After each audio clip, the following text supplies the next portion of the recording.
I'm Rachel. I'm 43 now, so I'm bloody old. Right. 4.5 years ago, I had an aneurysm that busted, and the hospital that I went to done nothing. So I was in there apparently for 12 hours, and then when they thought I was drunk or took tablets, but they done a CT and seen that I had three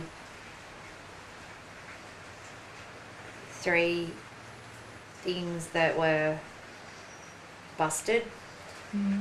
So then they had to send me to another hospital, but apparently by this stage my head was already big, so they had to try and get rid of to reduce it. So then it was a long weekend holiday, so they couldn't get a specialist to cut me. So then they were gonna send me apparently to Sydney, but by this stage I was already pretty gone. So they had to do it at John Hunter straight away. And of course then had a stroke as well. Then they didn't think that I would wake up or anything, but I'm here. I apparently a few weeks later, that's when I worked out that I wasn't moving on one side, and they said I will never walk, never talk, never do anything, but being the bitch that I am, don't ever tell me I can't do anything, because I have to do it. So then to start to being a baby again, to learn how to talk and walk, started to do that. But then it wasn't until they told me that I have aphasia, which I didn't know what aphasia was. There's a lot of people that still don't know what aphasia is. And unfortunately, with aphasia, it's not just strokes that do it. It's anything that happens to your brain. That's when things go wrong. It's easier for people to say that they have cancer and people are sorry for them, but I mean, that is bad to have cancer, but everyone knows what it is and their life goes on. But if anything has happened to your brain, that's when your life stops. Because your brain is the thing that keeps everything going. And if you don't have it, what can you do? So aphasia is a thing that they should tell kids when they're at school what aphasia is. They should talk to parents what aphasia is. They should tell people if there's anything wrong with their brain what aphasia is. Because it is bloody hard. You've got to do things every day, because you forget things, and it might take a couple of days. Oh, that's right, I was supposed to do something, but it comes out wrong.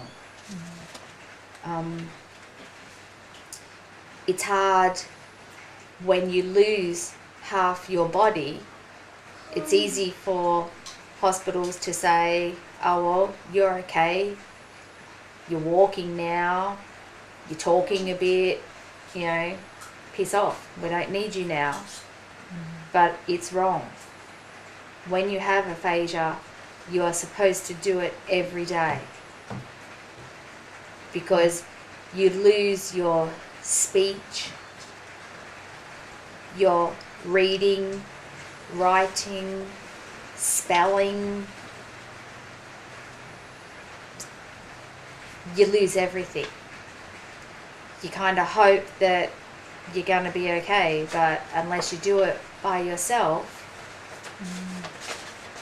you know, it's hard.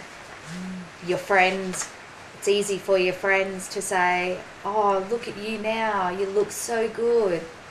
You know, you're so lucky you're alive. Yeah, that's very nice that they do say that, but do they come and see me? No. Their lives go on, ours stop, because they don't know how to talk to people. Because when you have aphasia, you talk slower, and they don't have the time to take a couple of minutes out of their lives to listen to us. So, you know, now I have made good new friends. All my aphasia friends are my best friends now, because they all know what it's like. They know what it's like when our lives stop, but everyone else's moves on. So, and unfortunately, even with hospitals now, they don't do enough for us. We went to a speech thing at a hospital, but once we were getting a little bit better, they said, you know, sorry, we can't help you anymore. So I didn't want to stop. Like, I still had a lot to do. I still have a lot to do. So we made our own group, and we started with four of us. Now I think we have 18 people with aphasia. And aphasia, it's not just a stroke. There's different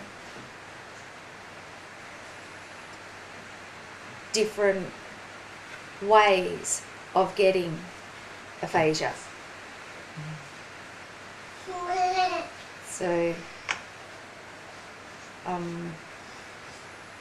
Australia, I think we need to do a lot more help, because I'm learning more on my Facebook about America than what I'm learning in Australia. because Australia doesn't have enough money. They can send it overseas to help other people, but do they help us? No.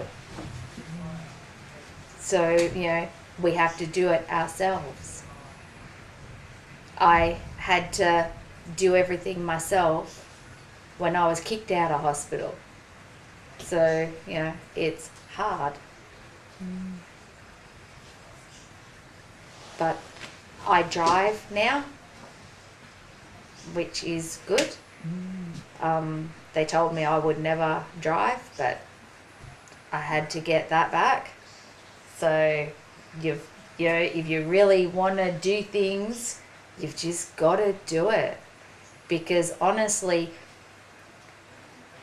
if something happens to me again, oh well, I've had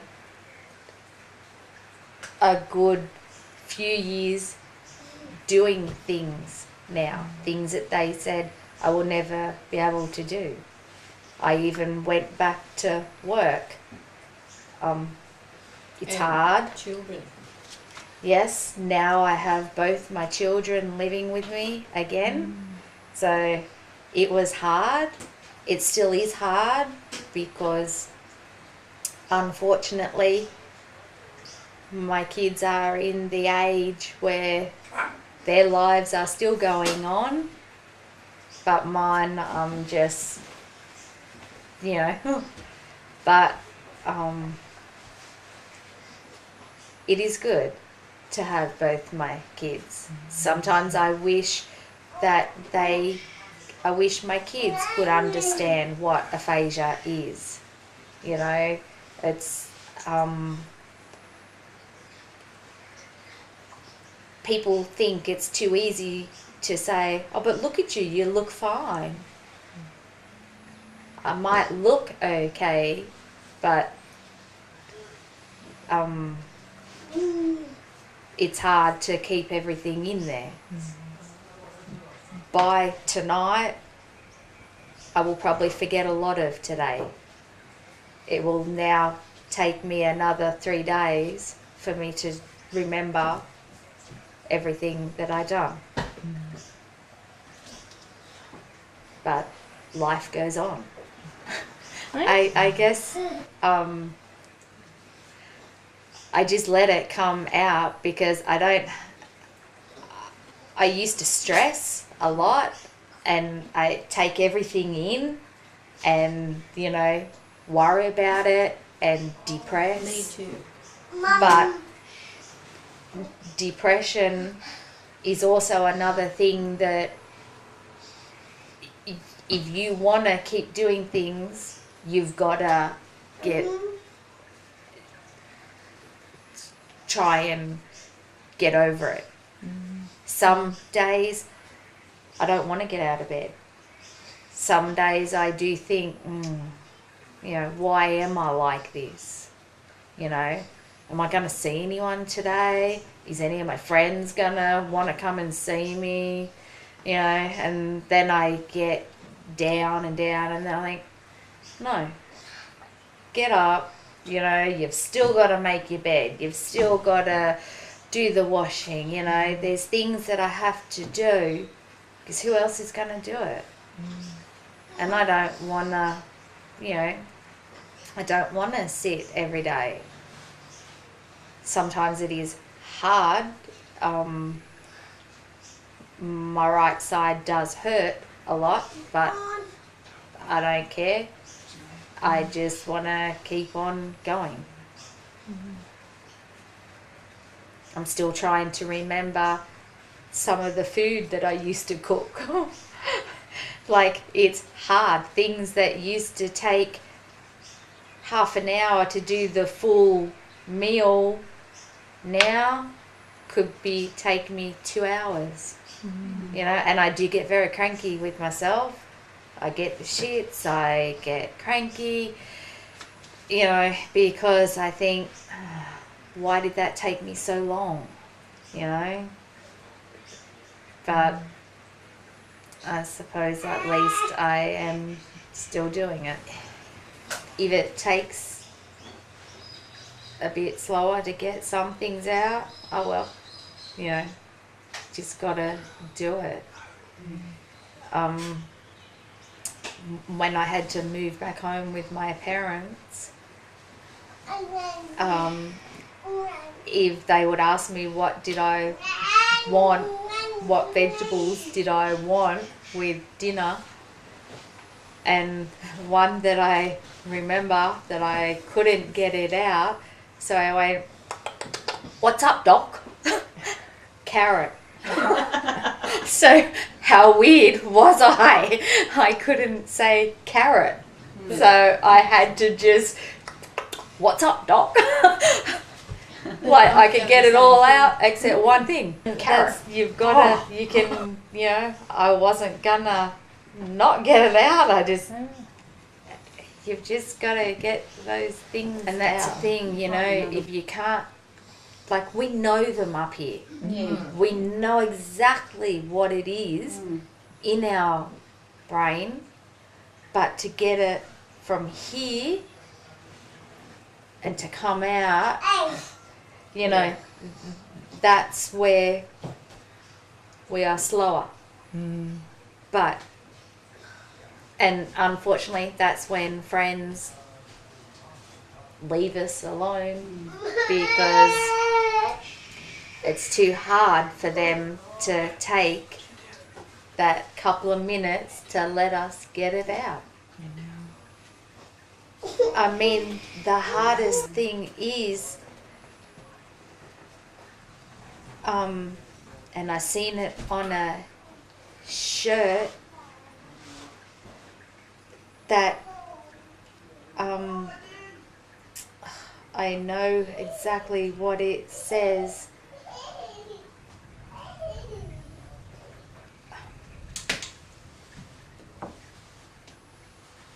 Intelligent. I may have lost my speech, but I'm still intelligent. It's kind of like that, you know. It's easy for people to say, "Oh, but look at you, you look fine." Yeah. Yeah. People don't understand what it's like. I used to cry every day because I had no friends, but now I have great friends.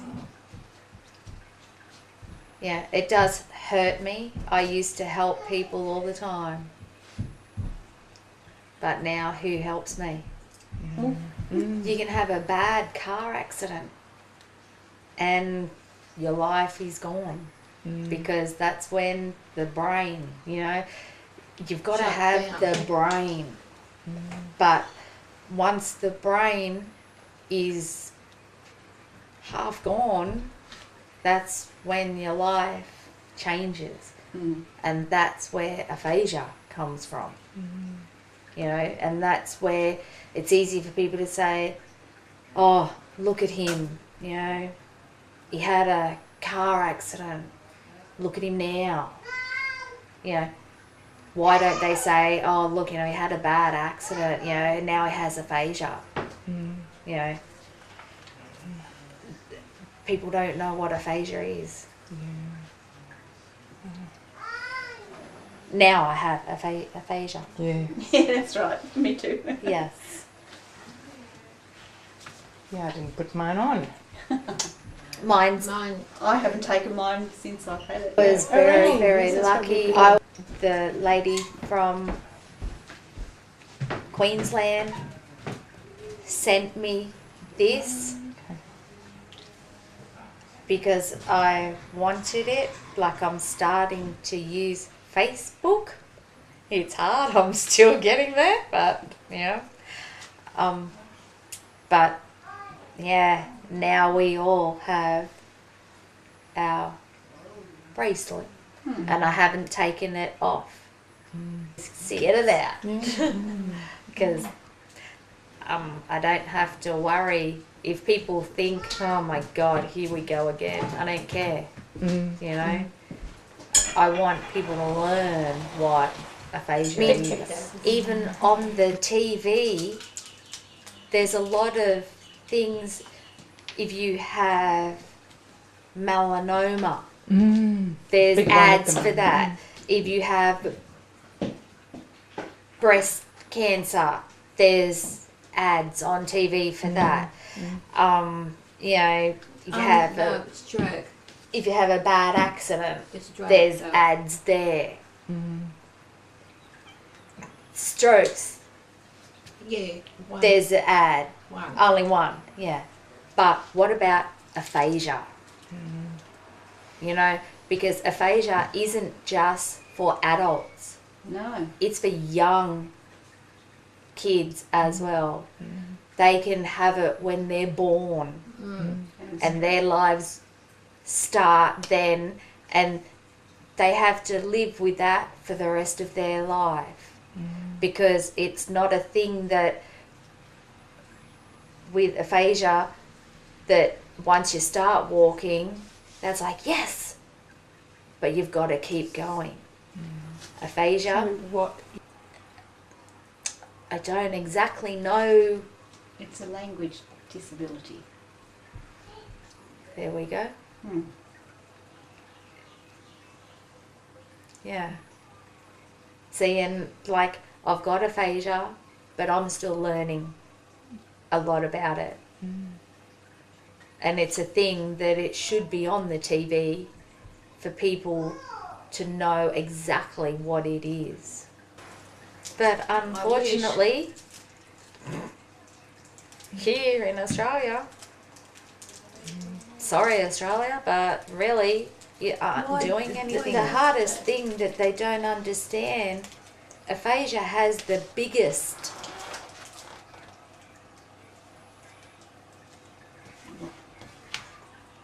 so 80,000, Yeah. we don't 80,000. care how old they are. You know, they want to keep on going. Yeah. Because it does hurt. It hurts when you can't do the things that you used to do.